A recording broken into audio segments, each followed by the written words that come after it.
Every war has a number that breaks the mind. This one has many. 20 to 25,000 Russian soldiers dead. Every month. Not wounded, not missing, dead. I want you to pause on that, because numbers like this don't describe a battlefield. They describe a system under extreme strain. In the 1980s, during the entire Soviet war in Afghanistan, Moscow lost 20,000 troops in 10 years. Today in Ukraine, that same number disappears in a single month, and yet the war continues. Missiles still fly, factories still run around the clock, leaders still speak of endurance. This raises a deeper question, not about who advances a few kilometers, but about how long a modern state can absorb losses of this scale and keep moving forward. If you're trying to understand where this war is really heading, stay with me. Because to grasp the future, we first need to understand what this war has already become. To understand what's happening, we need to strip away the daily headlines and focus on the core contradiction at the heart of this war. On one side, extraordinary human losses. On the other, remarkably modest gains. Since January 2024, Russian forces have seized about 5,000 square kilometers, less than 1% of Ukraine's territory. At the same time, total Russian casualties have climbed toward 1 million, with as many as 250,000 killed. This is not a war of rapid conquest.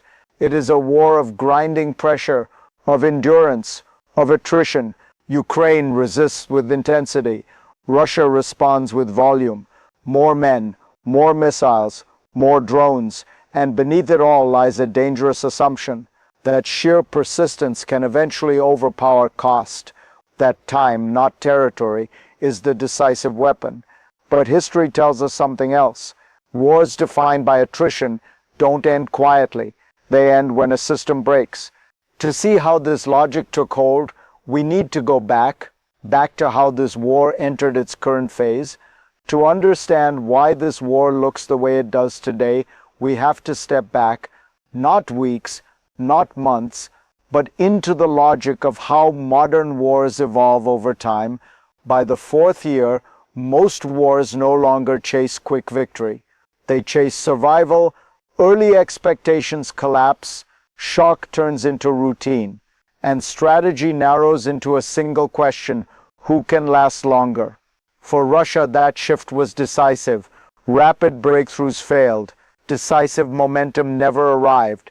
So the war transformed. From maneuver to mass, from speed to scale. Industrial capacity became the backbone. Weapons production running day and night. Human lives converted into statistical inputs. Ukraine, meanwhile, adapted defensively, turning territory into resistance. Every kilometer harder, every advance more expensive. This is how wars become locked, not by ideology, but by systems feeding themselves. Once a conflict enters this phase, stopping becomes harder than continuing, because stopping means admitting the cost had no meaning, and that sets the stage for the first true breaking point. The first visible crack didn't appear on the front lines. It appeared in the dark. Missiles, drones, night after night. Russia intensified strikes on Ukraine's energy grid, power stations, critical infrastructure, systems designed to keep civilian life functioning. The result was immediate: hundreds of thousands without electricity or heating, as temperatures dropped below freezing. This was not about territory. It was about pressure, turning winter itself into a weapon. Ukrainian officials reported strikes across Dnipro, Zhytomyr, Zaporizhia, Kharkiv, and Kherson. The message was clear: if the front lines won't break, the rear will. But here is the paradox. Each escalation meant more missiles, more production, more strain on the very system, absorbing 25,000 deaths a month. Even the international response shifted. The United States called these attacks a dangerous and inexplicable escalation. This was no longer just a military tactic. It was a test of endurance, of legitimacy. And beneath it all, a deeper mechanism was quietly tightening. What keeps this war going is not rage or ideology, or even victory. It is machinery, a system built to convert loss into momentum. Factories producing weapons around the clock, command structures designed to absorb casualties without pause. In this system, human cost is not a signal to stop. It is a variable to manage. As long as production flows, as long as placements arrive, as long as pressure continues, the war sustains itself. This is the hidden mechanism of attrition warfare. Progress is measured not by land taken, but by whether the machine keeps moving tomorrow. That is why 25,000 deaths a month can coexist with continued escalation, because the system is optimized for continuation, not resolution. Ukraine's defense increases the cost, but cost alone does not end a war like this. Only disruption does. Disruption of energy, of supply, of belief. And that disruption was about to intensify. The second surge came fast, and it came loud. Missiles again, drones again, but this time wider, deeper. Russia did not slow down. It doubled down. As diplomacy searched for openings, strikes expanded. Energy sites, infrastructure, civilian systems already stretched thin.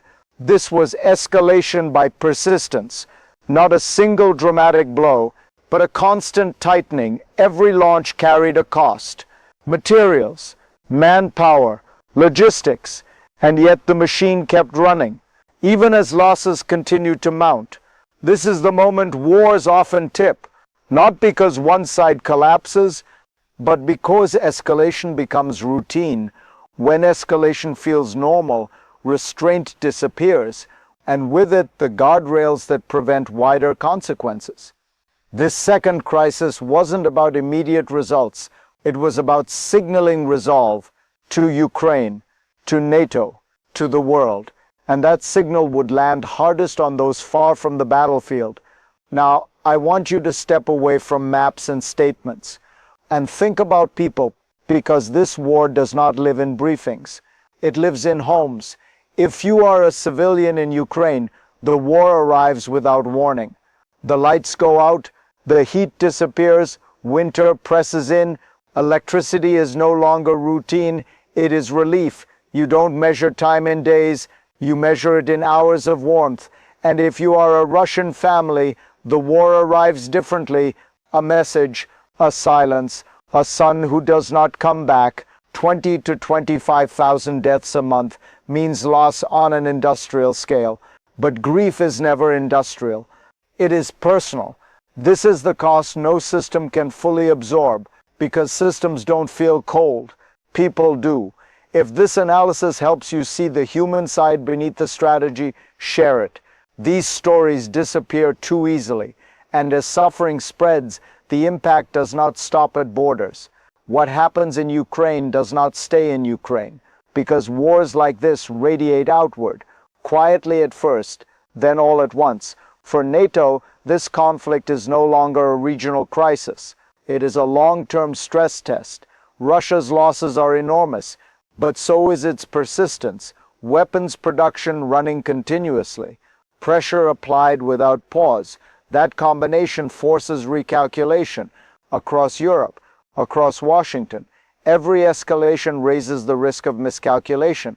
Every strike on infrastructure tightens the web of global consequences. Energy markets feel it, security doctrines adjust to it, diplomacy strains under it. This is why NATO leaders speak less about months and more about years. Because a war that consumes tens of thousands of lives each month without resolution is not just tragic, it is destabilizing, and the longer it continues, the more it reshapes how power is used, how force is normalized, which brings us to the hardest question of all, not what happens next week, but what happens next, period. When wars reach this stage, the future doesn't arrive as a single outcome. It fractures into paths. Let me give you three. The first is endurance. The war continues much as it is now. High casualties, marginal gains, a grinding equilibrium where systems hold even as people pay the price. This is stability without peace. The second path is strain. Losses accumulate faster than legitimacy. Production continues, but belief erodes. Pressure grows inside the system. Not collapse, but fatigue. And then there is the third path, the dangerous one. Escalation beyond the current frame. More strikes, wider consequences, fewer restraints. History tells us that attrition wars rarely end by design. They end when something gives. An economy, a society, a calculation. The tragedy is that all three futures are shaped not by ideology, but by momentum. And momentum, once unleashed, is hard to stop, which is why how we interpret this war now matters so much, because understanding the system is the first step to changing its direction. When you look at this war through numbers alone, it feels abstract. Statistics, charts, trends, but when you look closer, a single truth emerges. A system that can absorb 25,000 deaths a month is not strong. It is dangerous, not because it is winning, but because it has learned to continue without resolution. This war has become less about territory and more about what modern states are willing to spend in human lives to avoid stopping. That is the real lesson here. For Ukraine, for Russia, for NATO, for all of us watching from the outside, because wars like this don't just redraw borders, they rewrite norms. They teach the world that endurance can replace accountability, that persistence can stand in for purpose. If you want to understand where global power is heading next, this is the story to follow. Not just what happens on the battlefield, but what happens when systems outpace humanity. Subscribe if you want deeper analysis like this, and stay with me, because the next chapter of this war will shape far more than one country.